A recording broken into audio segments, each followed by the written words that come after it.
अस्सलाम वालेकुम dear students, आप देख रहे हैं सैयद अली एकेडमी और हाजिर हैं हम लोग biodiversity and class fiction chapter की एक और न्यू वीडियो के साथ में, एक न्यू फाइलम के साथ में। आज की इस वीडियो के अंदर हम जिस फाइलम का जिक्र कर रहे हैं वो है हमारे पास फाइलम प्लेटी हेल्मिंथेस। हमारे पास तीन ऐसे ग्रुप्स होंगे, तीन ऐसे फाइला होंगे जो कि कीड़ों के हवाले से होंगे, जो कि वर्म्स के हवाले से होंगे। तो इनमें से जो पहला आज डिस्कस किया जा रहा है वो है हमारे पास फाइलम प्लेटी हेल्मिंथेस। इनको दूसरा जो है फ्लेट वर्म्स भी कहा जाता है, क्योंकि इनकी अपीयरेंस ऐसी होती है कि ये हमें चिपटे हुए नज़र आते हैं। जैसे एक लीफ होता है उसकी तरह ये चिपटे हुए होते हैं। मज़ीद बात करेंगे, हमें कुछ कीड़े ऐसे नज़र आते हैं जिनकी बॉडी ऐसे टुकड़ों में बटी होती है। इन टुकड़ों को सेगमेंट्स कहा जाता है।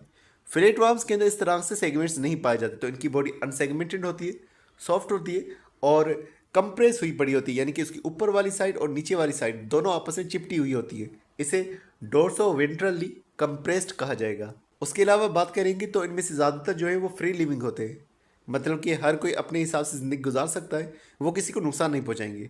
जैसे कि एग्जांपल उनकी प्लेन एरिया जिक्र की जा रही है।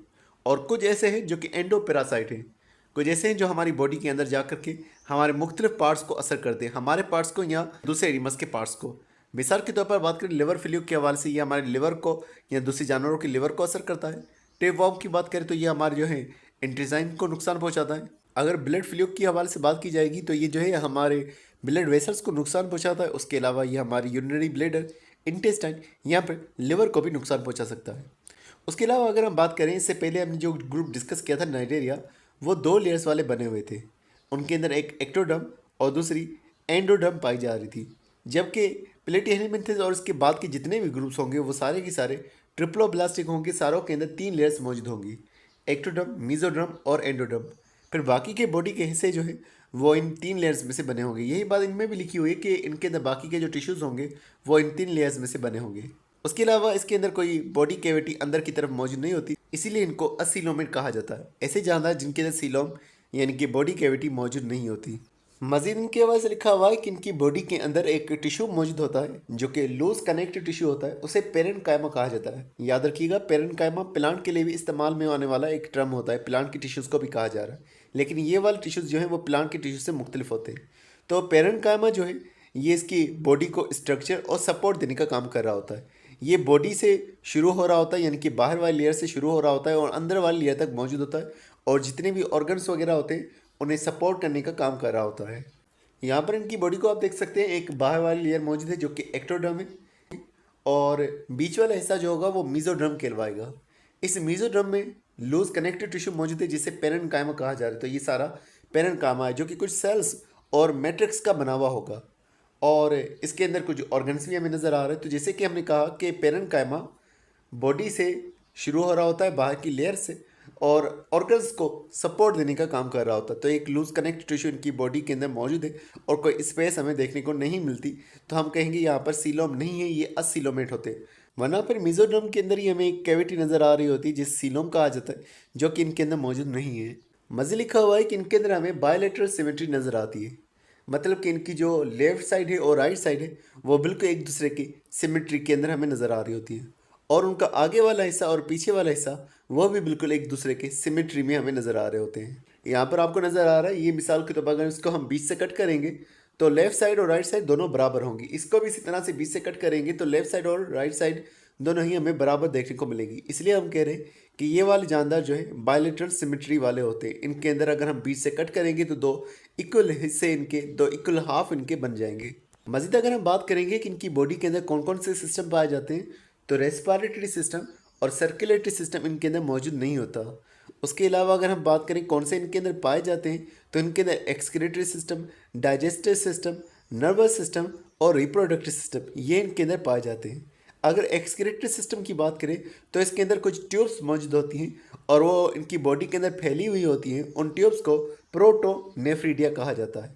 तो ये ट्यूब्स बॉडी के अंदर फैली हुई हैं, मतलब कि इनमें से कई सारी ब्रांचेस भी निकल रही हैं, और फिर इनका आखिरी हिस्सा, मतलब कि एक ट्यूब यहाँ पर जा रही है और ये इसमें से मिसाल ब्रांच निकली हुई है, इस तरह से ब्रांचेस निकली हुई है।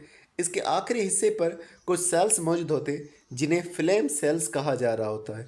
तो वो बल्ब लाइक सेल्स जो होते हैं, फ्लेम सेल्स जो होते हैं, इनके अंदर सीलिया मौजूद होते हैं और इनकी मूवमेंट से जो है सराउंडिंग पार्टिकल्स जो होंगे वो इनके अंदर दाखिल हो जाएंगे। इस तरह से फिर ये ट्यूब्स अपने अंदर उन पार्टिकल्स को दाखिल करके फिर एक ओपनिंग होगी जिसे नेफ्रिडियोपोर कहा जाएगा। इस नेफ्रिडियोपोर से वो उस तमाम वेस्ट को अपनी बॉडी में से रिमूव कर देंगी।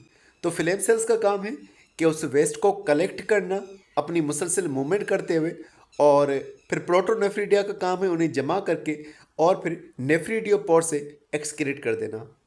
अब हमारे पास ये वाला स्ट्रक्चर जो है एक फिलेटवार्म का मौजूद है।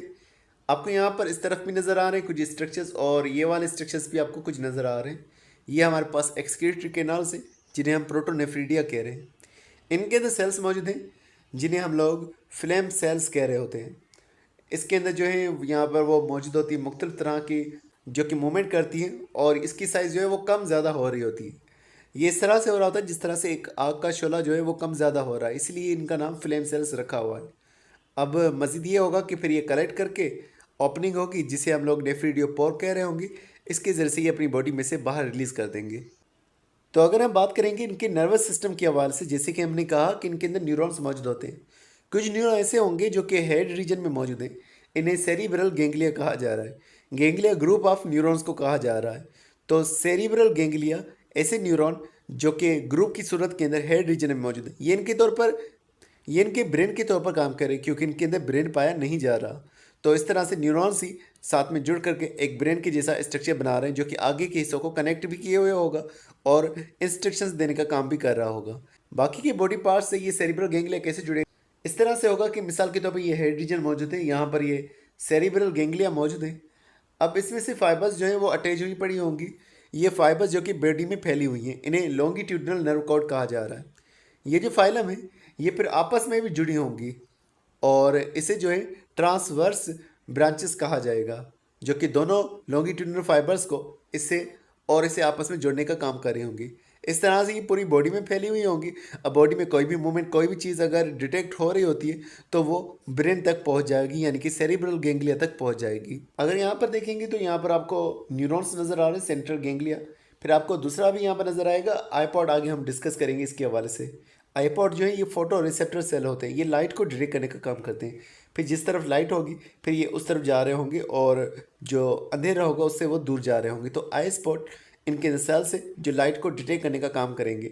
उसके अलावा अगर हम सेंट्रल गेंगलिया की बात करेंगे, इसके साथ में न्यूरॉन्स हमें नज़र आ रहे हैं इस तरह से, जिन्हें हम लॉन्गिट्यूडनल नर्व कॉर्ड कह रहे हैं। इनके साथ में हमें दूसरी ट्यूब्स भी नज़र आ रही हैं जिन्हें ट्रांसवर्स नर्व्स कहा जा रहा है। तो इस तरह से इनकी बॉडी जो है न्यूरॉन्स के साथ में पूरी तौर पर कनेक्टेड हुई पड़ी है। इसे लेडर लाइक नर्वस सिस्टम भी कहा जाता है क्योंकि इसकी अपीयरेंस हमें लेडर की जैसी नज़र आ रही होती है, एक सीढ़ी की जैसी नज़र आ रही होती है। यही बात लिखी हुई कि जो इनमें फ्री लिविंग फ्लेटवर्म होंगे उनके अंदर हमें 2 आई स्पॉट जो है ऊपर की तरफ देखने को मिलेंगी, हेड रीजन में देखने को मिलेंगी। रिप्रोडक्शन की अगर हम बात करें, असेक्सुअली ये फिजन के जरिए से रिप्रोड्यूस कर लेते हैं। मतलब कि इनकी बॉडी जो है वो बीच में से सिकुड़ जाती है और फिर 2 हिस्सों के अंदर डिवाइड हो जाती है। हर हिस्सा जो टूट चुका होगा वो अपने नए पार्ट को रीजनरेट कर लेगा। और अगर हम सेक्सुअल रिप्रोडक्शन की बात करेंगे तो इनके अंदर जो फ्लेटवर्म पाए जा रहे हैं वो हर्मोफेरोडाइट होते हैं, यानी कि इनके अंदर मेल और फीमेल एक ही बॉडी में पाए जाते हैं। तो जो इनका मेल पार्ट इनकी बॉडी के अंदर पाया जाएगा वो मेल सेल्स को रिलीज़ करेगा और फीमेल पार्ट जो है वो इस तरह से फीमेल सेल्स को रिलीज़ करेगा। तो ये बाइसेक्सुअल है, एक ही बॉडी के अंदर मेल फीमेल मौजूद है, जिस तरह से हमारे पास फ्लावर के अंदर होता है, एक ही पार्ट के अंदर जो है मेल फीमेल दोनों वहीं पर मौजूद होते हैं। तो इस तरह से इनके अंदर भी हर्मोफेरोडाइट हमें देखने को मिलते हैं। अब यहाँ पर इनकी कुछ एग्जांपल्स दिखाई हुई हैं, जैसे कि प्लेनेरिया जो कि फ्री लिविंग फ्लेटवर्म होता है। उसके अलावा लिवर फ्लूक, जैसे कि हमने कहा ये लिवर का पैरासाइट होता है। इसी तरह से इंटेस्टाइन का पैरासाइट जो कि टेपवर्म, इन्हें भी यहाँ पर दिखाया हुआ है। तो डियर स्टूडेंट्स, आज की वीडियो के अंदर बस इतना ही था। उम्मीद करता हूँ ये वीडियो आपको पसंद आई होगी। इंशाल्लाह मिलते हैं नेक्स्ट वीडियो में फाइलम नीमाटोडा के साथ में। तब तक अपना बहुत सारा ख्याल रखिएगा। अस्सलाम वालेकुम।